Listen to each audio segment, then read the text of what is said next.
Hey there, movie maniacs. How's life treating you? Today, I'm going to break down an absolutely brilliant South Korean mystery thriller horror film called Svaha, The Sixth Finger. It's available on Netflix, but guess what? There's no English or other language dubbing, because clearly they thought subtitles were enough. But honestly, this movie is so good, you won't even care. It's got that binge-worthy vibe, and here's the kicker. The lead role is played by player 456, the same guy from Squid Game Season 1, 2, and the Season 3. So watching it, totally worth it. And I recently explained another amazing Indonesian film called Cromolio. It's based on a real Indonesian folk legend, and trust me, the story is wildly unique. If you haven't watched that one yet, go check it out. The link's down below in the description and pinned comment. Alright then, let's not waste any more time and dive straight into the video.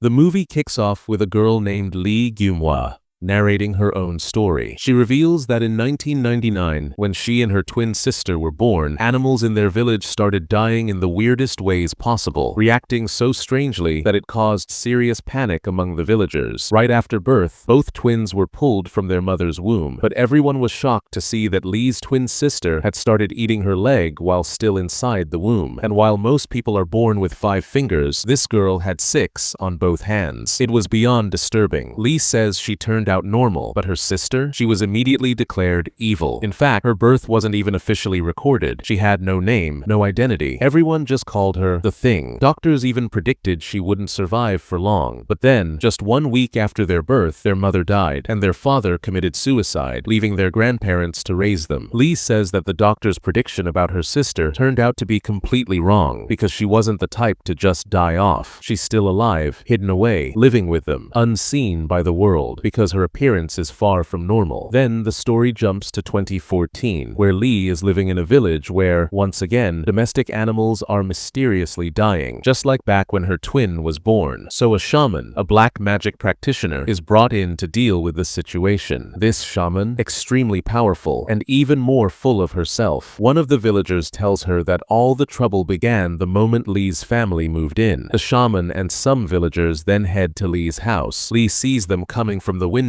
and warns her grandparents. They lock up all the windows and doors. When the shaman arrives, no one answers. She's forced to leave, frustrated. Now we get a look inside Li's home, where the real secrets live. It's confirmed that Li and her sister are twins, and after their parents died, the grandparents adopted them. Li was considered normal, though she walked with a limp. Her twin, on the other hand, was so feared, they kept her locked in a secret room, hidden from the world. Being a Christian family, Li's grandmother constantly prayed to Jesus Christ for her evil granddaughter's soul. But no matter where this family moved, they had to leave soon, because animals always ended up dead. They couldn't stay anywhere longer than 2 or 3 months. Li would slide food into her sister's room from outside, because what was going on inside that room? It was just unnatural. And even if her sister had ever gone outside, people would have killed her on sight. That's how terrifying she looked. That night, the shaman, full of pride and curiosity, decides to confront the evil herself. She's confident her powers are more than enough, so she sneaks close to Li's house, where she hears a child crying from the backyard. As she moves closer, the family's pet dogs start barking aggressively at her. Ignoring them, she presses forward until a snake slithers out from the evil girl's room and bites her. Then suddenly, dozens of snakes emerge, like they're protecting the girl. Terrified, the shaman runs for her life. Since she had never faced such a force before, the shaman was completely rattled. Anyway, in the next scene, we're introduced to a new character, Pastor Park, who, by the way, is played by Gi-hun, the main guy from Squid Game. Park runs an organization dedicated to exposing fraudulent religious cults. And no, it's not a charity, it's a for-profit business. This time, they set their sights on a group called Dong Bong Yo, or Deer Mountain. The reason? A rumor surfaced that one of their members had recently murdered a young teenage girl, around 10 to 12 years old. Park begins investigating the Deer Mountain cult and learns that the group actually follows Buddhist traditions. But here's the twist. Unlike typical Buddhist groups that accept donations, this cult does the exact opposite. They give money to their followers, supposedly to help them. Park brings this up with other Buddhist monks and their head, but none of them see any major issue with the cult. However, one monk quietly admits to the head monk that something about their methods feels off, and that they need to be stopped before they spark a catastrophe, or worse, create a whole new religion. Because remember, one of their members did kill a young girl, and that's reason enough for suspicion. While most of the monks brush it off as rumor, one monk decides to help Park. Later, this monk suggests Park get his hands on the cult's scripture, the religious text they follow. This might either expose the cult or prove they're innocent. Park likes the idea. Meanwhile, the murdered girl's body is found buried inside a concrete wall in a bizarre and gruesome fashion, and now the police are fully involved. In the next scene, we meet a construction truck driver named Kim Jol-jin, who worked at the very site where the body was discovered. Back at his home, a man named Gwang-mok approaches him. Outside, Gwang-mok tells him that his job is done, and now he must be eliminated, since the police are closing in on him. What's truly bizarre is that they speak to each other with respect, even calling each other king. Kim Jol-jin has been haunted by visions, bloody girls, hanging bodies, and tells Gwang-mok that he feels like he has failed the father. He's deeply disturbed, saying he constantly hears girls crying at night. Later, the girl's autopsy reveals she was around 10 to 12 years old, born in 1999. Even creepier, they find seeds in her mouth and multiple talismans inside her body. Clearly, this wasn't the work of an ordinary person. In fact, similar murders have occurred before. Meanwhile, the police trace the murder back to Kim Jol-jin. Park, still investigating, finally gets hold of the cult's scripture, which reveals that the cult actually worships the four guardian kings of Buddhism, the divine protectors of Lord Buddha, and that explains why Gwang-mok and Kim Jol-jin were calling each other king. One thing's for sure, this goes way beyond just murder. So it turns out these two were actual members of the cult, and according to the belief, Lord Buddha had appointed four guardian kings to fight evil, protectors of the north, south, east, and west. And that's where it gets wild. This cult doesn't just have two branches, it's got four, each spread out in a different direction. Park had already discovered two, and now he manages to track down the third location, where he finds illustrations of all four guardian kings, along with a mysterious diary. Meanwhile, back at Kim Jol-jin's place, the police have reached his home and are sitting quietly with his mother. Suddenly, he calls her. He tells her it's time for him to leave, that he'll meet her directly in heaven, and that God will be proud of everything he's done. The moment's eerie. Cops rush to the terrace. Too late. He's already taken his own life. And get this, Gwang-mok somehow just knows his partner is gone. In the next scene, the head of one of the cult's branches gives Gwang-mok a personal document, something Kim Jol-jin specifically asked her to hand over. Inside are details about a girl named Lee, the same girl who had been narrating her bizarre tale about her evil twin sister. Now, Gwang-mok starts watching Lee. Meanwhile, Park shares that diary with a monk, and research reveals that it's not just a diary. It's actually part of their scriptures, supposedly written by a man named Kim Ju-seok. The monk explains it's been tampered with, and it even contains a prophecy, one that predicts a battle between good and evil. Turns out, this Kim Ju-seok was a follower of Buddha, and now believes he has ascended to divine status. That's right, he claims to be Maitreya, the reincarnation of Lord Buddha himself. The head monk tells Park that Kim Ju-seok was born in 1899, and he's still alive. Yeah, that's 126 years old, and somehow he's still breathing. Park stumbles across a newspaper clipping about a detention center, and through science and investigation, learns that Kim Ju-seok had adopted 4 kids there. 4 kids who, brace yourself, killed their own fathers. The center was technically a reform home, and Kim Ju-seok used to donate heavily, but he didn't just want to reform them, he wanted to shape them, turn them into his version of spiritual warriors. These weren't just any kids, they were raised to become his 4 guardian kings, like the protectors Buddha had. One of them, Kim Jol-jin, the guy who just ended his life. 2 others, already dead. One died in an explosion. The other was eliminated after killing an immigrant girl and her mother. And the last one left? That would be Gwang-mok, real name Gi-hun. And now, he's on a mission to kill Lee. But the moment he shows up near her house, he's met by her evil twin sister, who terrifies him so much that he runs away in panic. He hides out in one of the Deer Mountain cult's facilities, where he begins having horrifying dreams, visions of dead girls, echoing cries. It's a psychological horror spiral. But then, his dead mother appears in the dream, sings him a lullaby, and gently puts him to sleep like nothing's wrong. Cut to the next scene, we see Gwang-mok lying in a hospital. He's approached by a man named Henchman, and then we finally see Kim Ju-seok, the cult's ancient leader. And honestly, for someone claiming to be Buddha reborn, you'd expect some divine aura, but this guy looks like he's falling apart. Old, frail, weak. If he's a reincarnation of the Enlightened One, then why is he so painfully human? Anyway, the henchman henchman tells Guang Mok that if he wants to protect Kim, he has to kill the snake, meaning Lee, so that light can survive in the world and darkness can be erased. Now, I know that sounds confusing, but the head monks had already made a prophecy about this. It's right there, written in the final pages of the cult's scripture. It foretold that someone would eventually come to destroy Kim. At the time, no one understood why, but now it's clear there's a deep connection between Kim and Lee's evil sister. In this story, the snake symbolizes Lee's sister, while the light represents Kim. So, to protect Kim, Guang Mok needs to eliminate both Lee and her sister. Now, we see Park tailing Guang Mok to a secret location, where he finds documents handed over by that woman from the cult center. Those documents contain a lot of information about Lee, but Guang Mok figures out that Park is onto him, and he realizes he has to act fast. He doesn't have much time. He crashes his car straight into Park's, injuring him, grabs the documents, and takes off. Later, Park learns that a famous Tibetan monk is coming around Christmas, someone who actually knows Kim. When Park meets him and mentions Kim's name, the monk is shocked. No one's dared to speak that name in years. The monk reveals that Kim has achieved immortality. He's not just alive, he's believed to be a reincarnation of Lord Buddha. But here's the catch. Kim is now arrogant. He refuses to give up his physical body, even though Buddha himself let go of all worldly desires. Kim is not a perfect Maitreya. Because of this, the monks cursed him, declaring that a child would be born 100 years later to destroy him. That child, the snake, Lee's evil sister. To defend himself, Kim raised 4 orphan boys to be his guardians. Park pieces everything together and realizes that Kim was born in 1899, and exactly a century later, in the same village, Lee and her twin sister were born. So, Kim is still alive, and so is the one destined to kill him. But here's the twist. If Lee's sister dies, Kim dies too. They're linked. Park also learns from the scriptures that there were 81 demons, evil beings, that needed to be eliminated, and that's exactly what the 4 kings were doing. Even that girl found buried at the construction site was considered one of those evil beings. There were also some numbers on site, which Park finally decodes. Kim had ordered his kings to kill every girl born in 1999 in that village. That's why the 12-year-old girl was murdered, and why many others were killed over the years, including that immigrant girl. When Park reports this to the police chief, they confirm that 81 girls were actually murdered in that village in 1999, and Lee was supposed to be one of them. She survived because her data was never recorded. She was the twin sister, the missing piece. So basically, the whole movie revolves around Kim's obsession with immortality. He didn't know who would end him, so he made the decision to kill them all. Next, we see Guang Mok has kidnapped Lee and is about to kill her until she reveals the truth. She's not the one he's supposed to kill. It's her twin sister. Guang Mok had once told Lee that even if she was born in an evil body, she might become good someday. So Lee tells him, "Kill me and kill her so we can both be reborn without this suffering." This revelation shatters Guang Mok because he didn't even know she had a twin. He rushes to her home, and when he confronts the evil sister, she calmly tells him, "You've been lied to." She sheds her monstrous appearance, sits in a Buddha pose, and tells him, "I am not the snake, and Kim is not your father." And then we see it, the true evil child's horrifying face, with 6 fingers on each hand, revealing the real avatar. So it turns out the real Maitreya wasn't anyone else. It was Lee's twin sister. She wasn't evil at all. In fact, she was the true avatar of Buddha. She even tells Guang Mok about the dream, where his mother sings a calming lullaby to him. But guess what? It wasn't his mother. She was the one singing to him in that dream, trying to soothe him because she always believed there was goodness inside him, and that he had been misled. By now, it's also crystal clear that those ghostly girls hanging in the king's dreams, those were the innocent children they themselves had murdered. And even though deep down they knew these girls were innocent, they'd all been completely brainwashed. Basically, Kim twisted the entire foundation of the faith into something horrific, just to serve his selfish desires. Lee's twin sister tells Guang Mok that whatever he chooses to do next, it has to come from within. He must face the truth and see the light for himself. So now, Guang Mok goes straight to that sick old man, the one the henchman had claimed was Kim. But when he checks the man's fingers, there are only 5, meaning this guy is not Kim. He's a fake, just a con man. And at that moment, the henchman realizes Guang Mok knows the truth. So he shoots him, leaving him injured, because guess what? The real Master Kim was the henchman all along. And the most shocking part? Park had been watching this whole thing unfold from the the shadows. He'd already started suspecting the truth, because when he saw how old and frail Kim looked, he couldn't believe this man could be the great Maitreya. Eventually, it all made sense. The henchman was the real founder of the cult. He was the one who manipulated everything from the start, creating the four kings to do his dirty work, murdering innocent young girls in the name of some twisted prophecy. And now, he knew he had to kill Lee, his own sister. That's why he left to finish what he started. But Park wasn't done. He stayed with the wounded Gwangmok, trying to stop the henchman from getting to Lee. And Gwangmok, he didn't want anyone else to stop him. He wanted to be the one to end it. The henchman even offered to make Gwangmok his protector again, but Gwangmok refused. His faith had completely shattered. So Park did what had to be done. He slammed his car full speed into the henchman's vehicle, buying just enough time to sneak Gwangmok inside, just like Gwangmok wanted. And now, Gwangmok tells Master Kim straight up, he can't possibly be God, because a real God wouldn't slaughter innocent little girls just to gain immortality. He tells him he deserves hell, not worship. But Kim, he completely brushes it off. That's when Gwangmok lunges at him from behind and starts choking him out. In the chaos, the car loses control and crashes, flipping over in a violent wreck. But guess what? Kim walks out completely untouched. Not a scratch on him. Immortality, for real. He starts walking away like nothing happened, but behind him, Gwangmok is crawling, badly injured, and in his hand is the lighter Lee's evil sister had given him. No ordinary lighter. This thing was blessed. It was fire, the symbol of enlightenment, a final gift. And this wasn't just any flame. It was divine, marked by Lord Buddha himself. So Gwangmok does the one right thing he had left to do. He lights the fuel and sets Kim ablaze. This wasn't regular fire. It burned through immortality itself. In the end, both Gwangmok and Kim die in the explosion. Meanwhile, Lee is with her sister, who had finally fulfilled her purpose. Just like Lord Buddha gave up his body when his journey ended, so did she. Her body fades away peacefully. In the movie's final scene, Park narrates the closing thoughts, saying, maybe, just maybe, God allows people to suffer because there's always a deeper purpose behind it. Just like Lee's sister, who endured so much pain, who used to hear the cries of those murdered girls in her dreams. She always knew what was happening, and in the end, she became the one who put an end to it all, silently. And just like that, the story ends. So folks, that was the story of Svaha, the sixth finger. Hope you enjoyed this deep dive into one twisted mystery thriller horror ride. Now, if I were to break it down real simple, Kim was born in 1899, figured out he was immortal, and instead of embracing Buddhist ideals, he went full selfish mode. He didn't want to give up his body. He wanted to live forever, young and untouched. But the Tibetan monks, they saw right through his delusion. They knew he was a false Maitreya, and they cursed him, that in exactly 100 years, someone would be born in the same village who would bring about his end. So what did Kim do? He started committing sins on a whole new level. Every girl born in that village in 1999 wiped out. But Lee's twin sister survived because she didn't exist on record. Divine loophole, maybe? Now Kim adopted 4 orphaned boys, each of whom had murdered their own fathers and brainwashed them, called them kings, and used them to carry out his dirty work. But as you saw, evil always eats itself from the inside. And let's talk about the title, Svaha. It's a Sanskrit word meaning sacrifice or total surrender. That's exactly what this film explores. At the end, you realize Kim twisted every spiritual principle for his own twisted gain. His religious book, only 4 copies existed, and buried deep inside were cryptic numbers, dates of birth of the girls he wanted dead. That's how the kings knew who to target. This wasn't a religion. It was a selfish man's cult, dressed up in the robes of faith. All he wanted was to live forever and enjoy the ride. But in the end, the real Maitreya showed up, Lee's sister, and ended his madness. And get this, it was one of his own kings who did the final job. So yeah, I hope everything's crystal clear now. Plot, theory, connections, all sorted. If you liked the breakdown, hit like. And if you're new to the channel, don't forget to subscribe. I'll see you in the next one, and until then, check out my other videos on Exuma and Chromolio.